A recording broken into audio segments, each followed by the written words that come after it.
تاریخ میں کچھ دن ایسے ہوتے ہیں جو صرف تاریخ نہیں بدلتے، وہ دنیا کا پورا نقشہ ہی بدل دیتے ہیں۔ اور آج ہم بات کرنے والے ہیں ایک ایسے ہی دن کی، فتح مکہ کی۔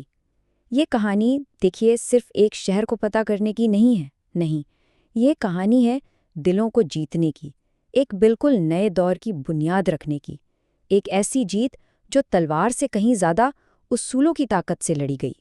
ذرا آنکھیں بند کر کے سوچیں کہ پتھروں اور پہاڑوں کے بیچ میں ایک شہر بسا ہوا ہے، اور اس شہر کی پہچان کیا ہے؟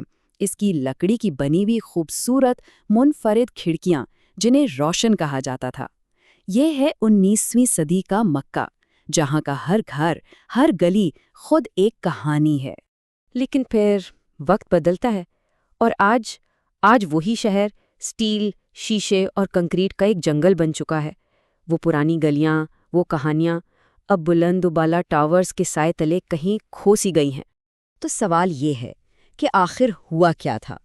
وہ کون سا ایک دن تھا، وہ کون سا ایک لمحہ تھا جس نے اس شہر کی قسمت کو ہمیشہ کے لیے بدل کر رکھ دیا اور اس بڑی تبدیلی کی بنیاد ڈالی؟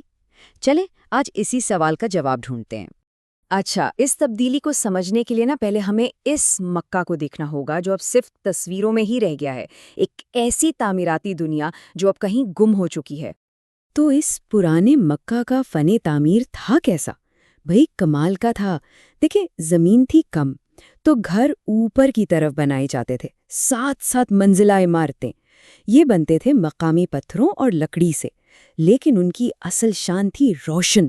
یہ جو خوبصورت جالی دار کھڑکیاں ہیں یہ صرف ڈیزائن نہیں تھا، یہ تو ایک کمال کا حل تھا۔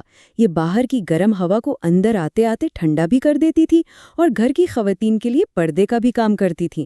اور سب سے مزے کی بات، یہ گھر صرف گھر نہیں تھے، حج کے دنوں میں یہ پوری دنیا سے آنے والے حاجیوں کے لیے ایک طرح سے ہوٹل بن جاتے تھے۔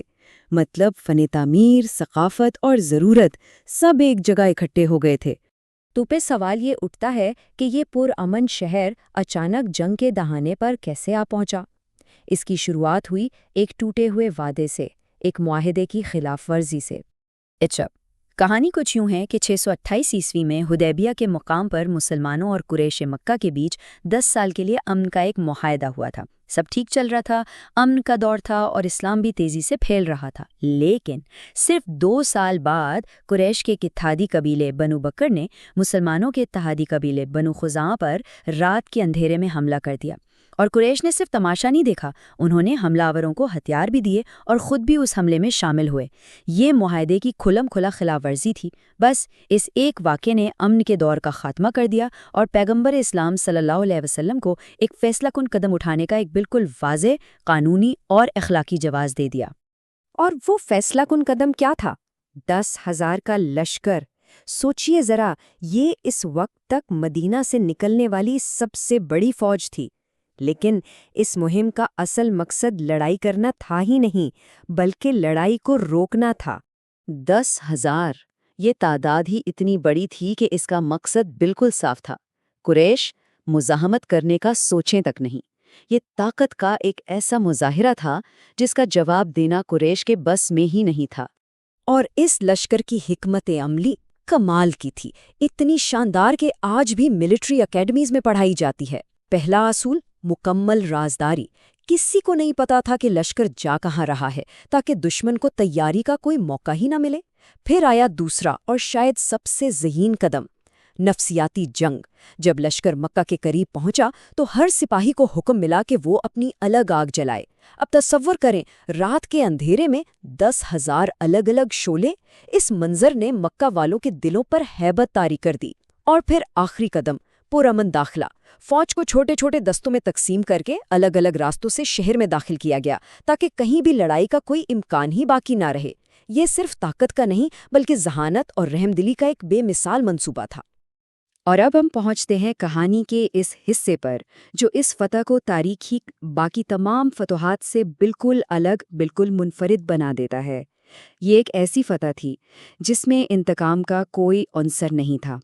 تاریخ تھی 20 رمضان 8 ہجری، جب پیغمبر اسلام صلی اللہ علیہ وسلم ایک فاتح کی حیثیت سے اپنے شہر مکہ میں داخل ہوئے تو ان کا سر غرور سے بلند نہیں تھا، بلکہ اللہ کے شکر اور عاجزی میں اتنا جھکا ہوا تھا کہ تھوڑی مبارک اونٹ کی پیٹھ کو چھو رہی تھی۔ یہ منظر پوری دنیا کے فاتحین کے لیے ایک بہت بڑا سبق ہے۔ پھر آپ کعبہ کے صحن میں کھڑے ہوئے، سامنے وہ سب لوگ تھے جنہوں نے سالوں تک آپ پر اور آپ کے ساتھیوں پر ظلم کے پہاڑ توڑے تھے۔ سب کو لگا کہ آج بدلہ لیا جائے گا، لیکن تب آپ نے تاریخ کا وہ سنہری جملہ ادا کیا، آج تم پر کوئی ملامت نہیں، جاؤ تم سب آزاد ہو۔ یہ صرف ایک معافی نہیں تھی، یہ عرب کی صدیوں پرانی قبائلی دشمنیوں اور انتقام در انتقام کے سلسلے کا خاتمہ تھا۔